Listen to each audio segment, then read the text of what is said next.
वरुणेन्द्ररुद्रमरुतः स्तुन्वन्ति दिव्यैस्तवैः वेदैः साङ्गपदक्रमोपनिषदैः गायन्ति यं सामगाः ध्यानावस्थिततद्गतेन मनसा पश्यन्ति यं योगिनः यस्यान्तं न विदुःसुरासुरगणाः देवाय तस्मै नमः। न गुरोरधिकं तत्त्वं न गुरोः अधिकं तपः तत्त्वज्ञानात् परं नास्ति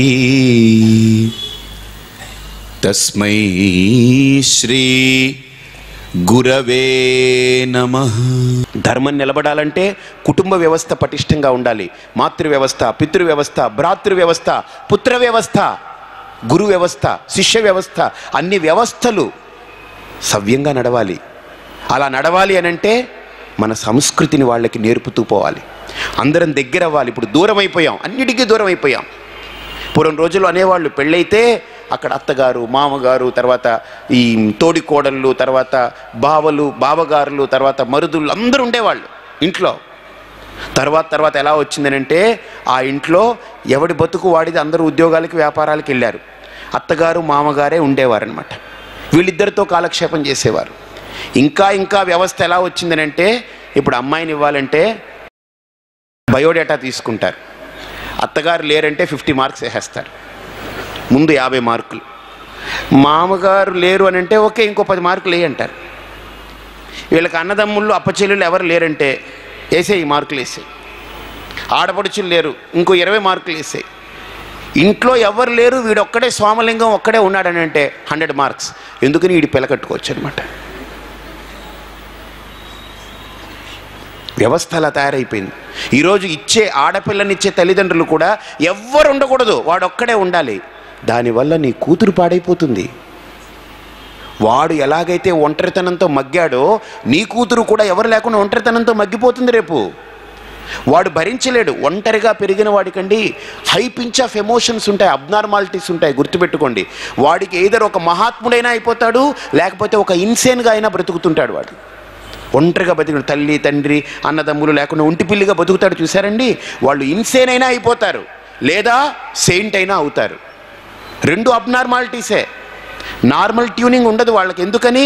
వాళ్ళకి అవుట్లెట్స్ ఉండవు. తల్లినో తండ్రినో అన్నయ్యనో వాళ్ళతో కూర్చుని మాట్లాడమనో కూర్చుని భోంచడం ఏం ఉండదు. వాడు ఒంటరిగా బ్రతికి ఒక ప్రెషర్ ఉంటుంది. నీ కూతురిని పట్టుకెళ్ళి అప్పచెప్పావు అనుకో, నువ్వేమనుకుంటావు? నా కూతురికి ఎవ్వరు లేకపోతే హాయ్ అనుకుని అప్పచెప్తావు. వాడి ప్రెషర్ అంతా నీ కూతురి మీద రుద్దుతుంటాడు వాడు. Because problem fellow. ఎక్కడ చూపిస్తాడు వాడు? దాని మీద పడేస్తాడు. ఇంకా అక్కడి నుంచి సమస్యలు. నీ కూతురు మెల్లగా దాంతో వాడితో అడ్జస్ట్ అయిపోయిందనుకో, బయటికి వచ్చేస్తే అదొక ప్రాబ్లం, ఉండిపోతే ఇంకొక ప్రాబ్లం. ఈవిడ ప్రాబ్లం నెంబర్ 2 అవుతుంది. ఇప్పుడు వీడు ప్రాబ్లం నెంబర్ 1, ఈవిడ ప్రాబ్లం నెంబర్ 2. వీళ్ళిద్దరికీ వచ్చినటువంటి సంతానం ఏంటి? పెద్ద ప్రాబ్లం, బోండా ప్రాబ్లం వీడిది. ఎందుకని?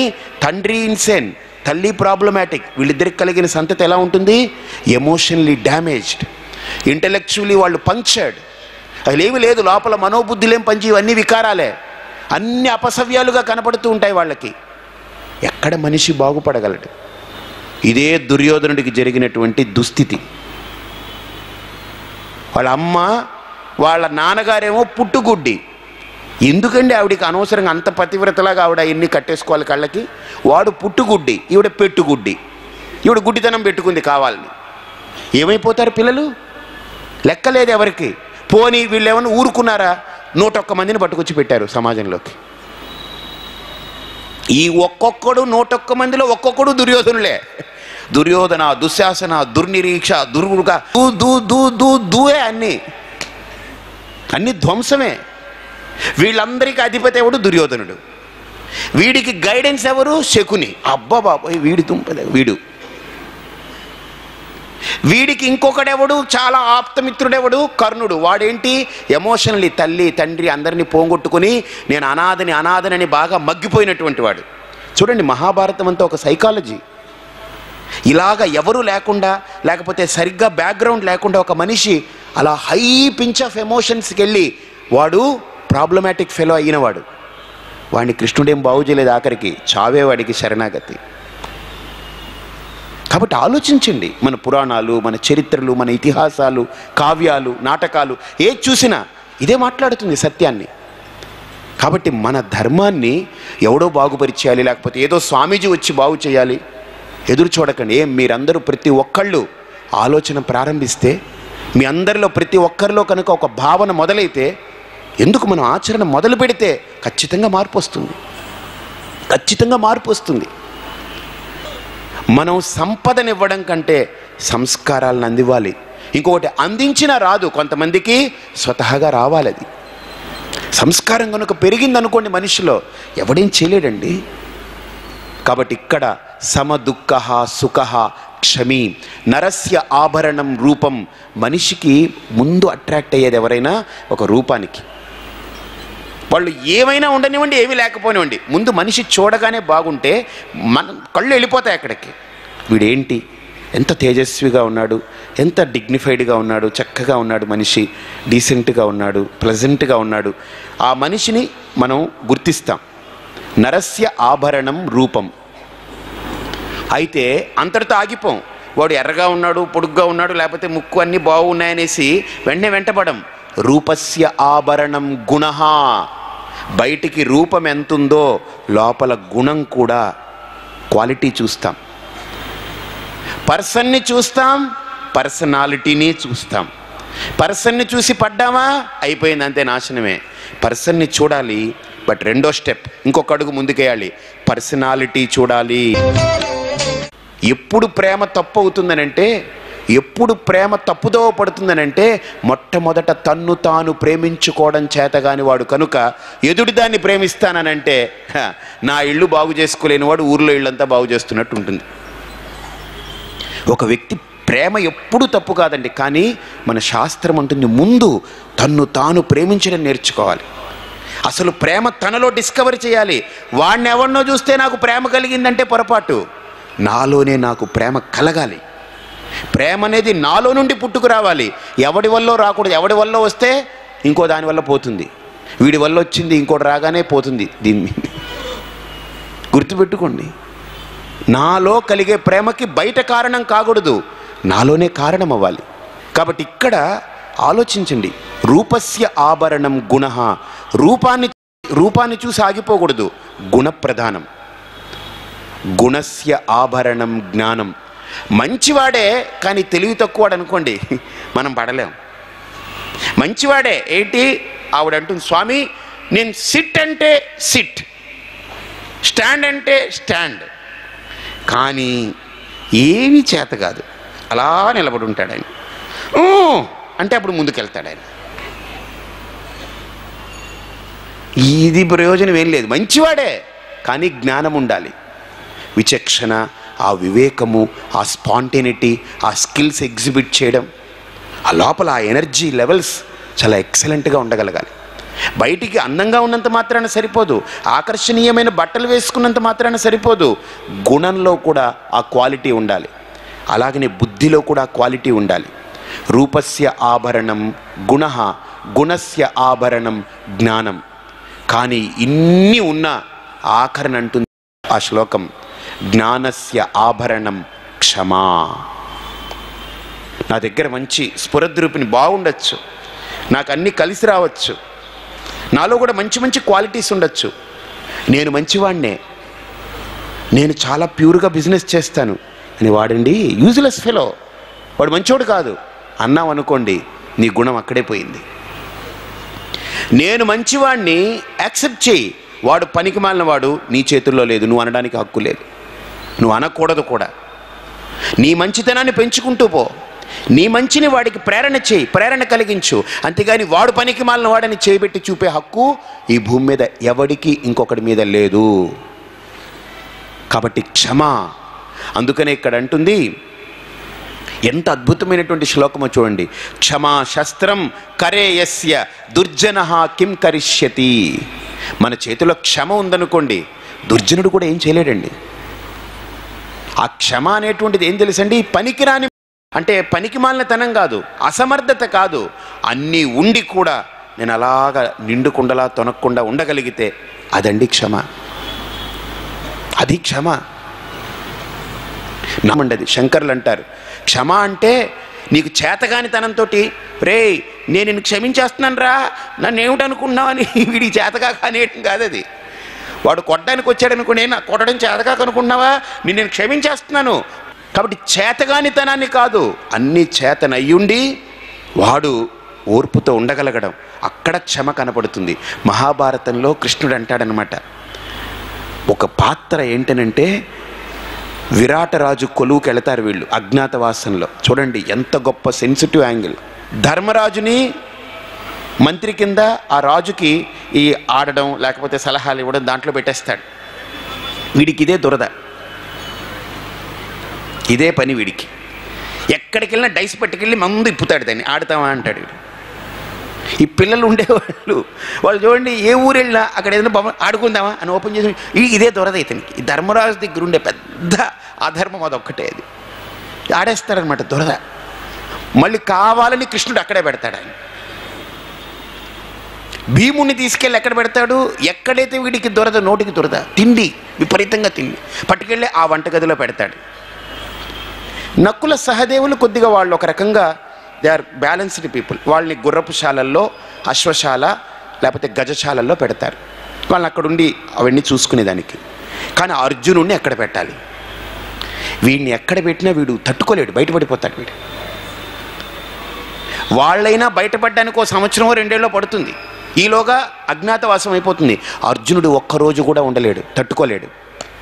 అందుకని ఏం చేశాడంటే అన్ని శక్తులు ఉన్న అర్జునుడిని బృహన్నలగా పెట్టమన్నాడు, నపుంసకుడిగా 1 సంవత్సరం బ్రతకమన్నాడు. ఎందుకని?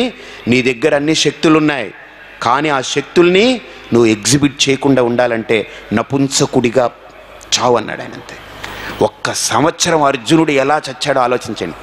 దట్ ఈస్ క్షమ. జరాసంధుడు కానీ, వాళ్ళు కానీ, వీళ్ళు కానీ ద్రౌపదిని వాడి కళ్ళ ముందే ఏం చేస్తున్నా అలా భరిస్తూ కూర్చోగలే. అందుకనే అర్జునుడు అంటే కృష్ణుడికి ఇష్టం. పాండవానాం ధనంజయ అన్నీ ఉండి కూడా నేను నపుంసకుడిగా ఉండంటే చూశావు కదా, అందుకని అర్జునుడిని ఎంచుకున్నాడు భగవద్గీతకి.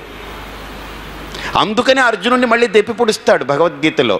ఏమిట్రా, 1 సంవత్సర కాలం నపుంసకుడిగా నటించమన్నాను, ఇప్పుడు యుద్ధరంగంలో జీవించేస్తున్నావు ఏంటంటాడు ఆయన. యుద్ధం చేయమంటే ఇప్పుడు నాకు వద్దు, చేతులు వణికి పొట్టేస్తున్నాయి, చెమటలు పట్టేస్తున్నాయి, గాంధీవం పడిపోతుందని కింద పడిపోతున్నావు. అప్పుడు నటించమన్నాను, అప్పుడేమో బావా నాకు చేతులు ఒకలా ఉన్నాయన్నావు. ఇప్పుడేమో టైం వచ్చింది కొట్టమంటేనే ఇప్పుడు నా వల్ల అవ్వట్లేదు అంటున్నావు. అప్పుడు నటించమన్నాను, అది దాంట్లో జీవించి ఇప్పుడు ఏంటి లైఫ్కి వచ్చేసింది ఏంటి? చూడు ఒకసారి అన్నీ చెక్ చేసుకో, ఒకసారి నిన్ను నువ్వు చెక్ చేసుకో అంటాడు ఆయన.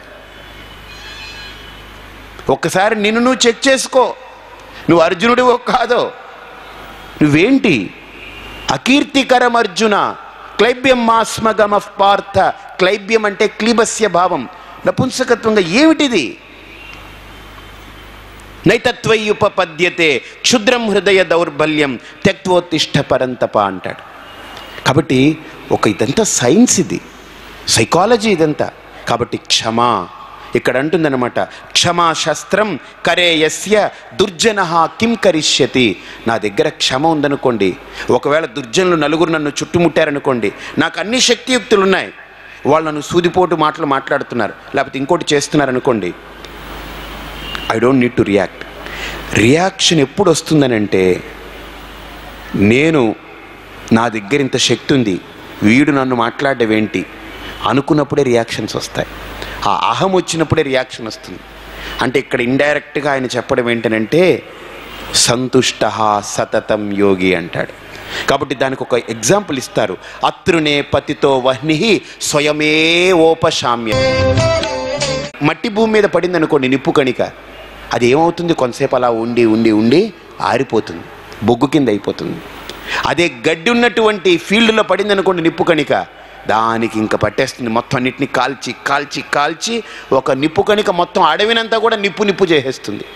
కాబట్టి ఒక సత్పురుషుడికి క్షమ అనేది కూడా అంత గొప్పది.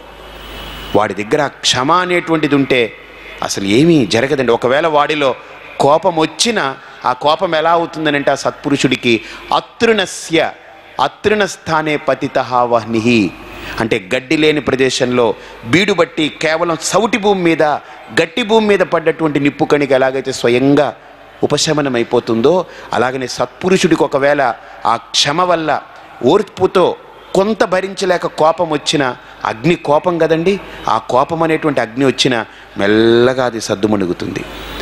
అదే క్షమ లేని వాడికి కోపం వచ్చిందనుకోండి, ఇంత వస్తే చాలు ఊగిపోతుంటాడు.